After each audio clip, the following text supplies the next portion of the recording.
Hello friends, my name is Shivani. आज हम discuss करेंगे लॉ 4 के बारे में, एम्पायरिंग law number 4 which is about the ball. तो सबसे पहले हम लोग डिस्कस करेंगे उसकी वेट कितना होना चाहिए बॉल का और साइज़ कितना होना चाहिए।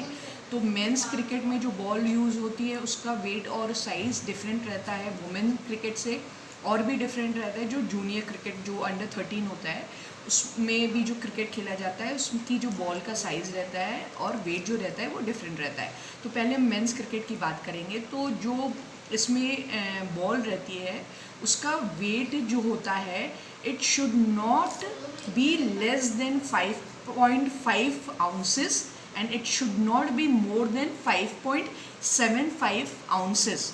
और इसका जो मेजरमेंट होता है it should not be less than 8.81 inches and it should not be more than 9 inches. तो ये जो क्राइटेरिया है कि it should not be less than and it should not be more than, ये है हमारे को ध्यान में रखना होता है। ये इट इज़ वेरी इसेंशियल। और इसी में जब और हम लॉ की बात करते हैं तो जो अप्रूवल और कंट्रोल ऑफ दी बॉल्स आता है, तो सबसे पहले हमने पहले भी ये चीज़ पढ़ी है कि जो बॉल रहती है वो डिटरमाइन करता है अंपायर स्टार्टिंग में along with the captains consider करते हैं कि कौन सी बॉल यूज़ करनी होती है। तो जनरली जो बॉल रहती है वो through out the match it is under the control of the umpires. तो जब भी मैच स्टार्ट होता है उसके पहले भी ball is in the position of the umpires. तो जैसे ही कोई विकेट गिरता है तो अंपायर जो होता है ही और she takes the ball in his or her position. जैसे विकेट गिरा, कोई इंटरप्शन हुआ प्ले में या कोई इंटरवेल हुआ, तो इन कंडीशंस में वो पोजीशन ले लेता है अंपायर, बॉल का पोजीशन ले लेता है।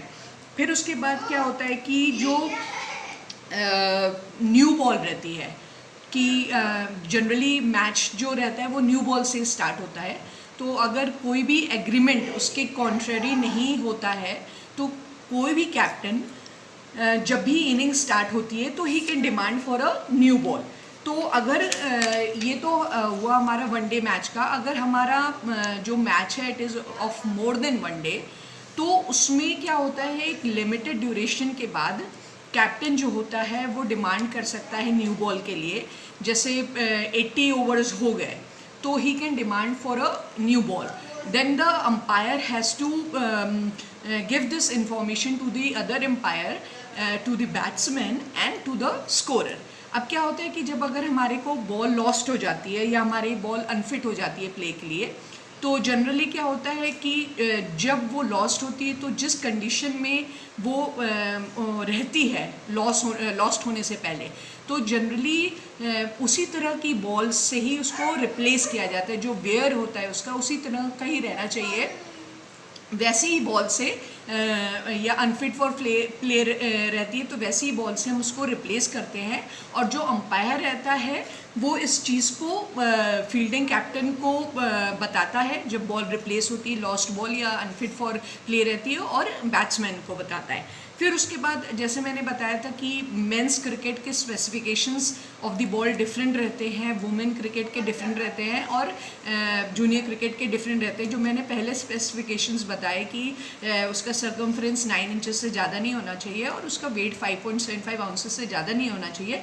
वुमेन क्रिकेट में थोड़ी स्मॉल बॉल यूज़ करती है, जूनियर क्रिकेट में और स्मॉल बॉल यूज़ करते हैं। वुमेन क्रिकेट के स्पेसिफिकेशंस इस तरह से हैं कि उसका वेट जो होना चाहिए वो 4.94 आउंसेस से कम नहीं होना चाहिए और 5.31 आउंसेस से ज़्यादा नहीं होना चाहिए, और उसका जो सर्कमफ्रेंस है वो 8.25 इंचेस से कम नहीं होना चाहिए और 8.88 इंचेस से ज़्यादा नहीं होना चाहिए। अब रही जूनियर क्रिकेट अंडर 13 की बात, उसमें जो वेट रहता है उसका 4.69 आउंसेस से कम नहीं रहना चाहिए और 5.06 आउंसेस से ज़्यादा नहीं रहना चाहिए, और सिमिलरली उसका सरकमफ्रेंस 8.06 इंचेस से कम नहीं रहना चाहिए और 8.69 इंचेस से ज़्यादा नहीं रहना चाहिए। तो ये थोड़ी बारीकियाँ हैं जो हमारे को बाय हार्ट लर्न करनी पड़ेगी कि ऐसा स्पेसिफिकेशंस होता है। अगर आप अंपायरिंग करने जा रहे हैं मेन क्रिकेट की, तो आपको पता रहना चाहिए कि उसका वेट और साइज़ क्या है। अगर वुमेन क्रिकेट की अंपायरिंग करने जा रहे हैं तो पता रहना चाहिए कि उनके स्पेसिफिकेशंस क्या है, और जूनियर क्रिकेट की तो उनके स्पेसिफिकेशंस क्या है। तो फ्रेंड्स, मैंने इस वीडियो में अपने फिर से इन डेप्थ कवर करने की कोशिश करी बॉल के स्पेसिफिकेशंस की। और अब जो मेरा नेक्स्ट वीडियो रहेगा जिसमें मैं लॉ 5 की बात करूँगी, जो कि बैट के बारे में रहेगा, तो उसमें हम बैट के बारे में डिटेल्स में बात करेंगे। Okay, thank you friends, bye.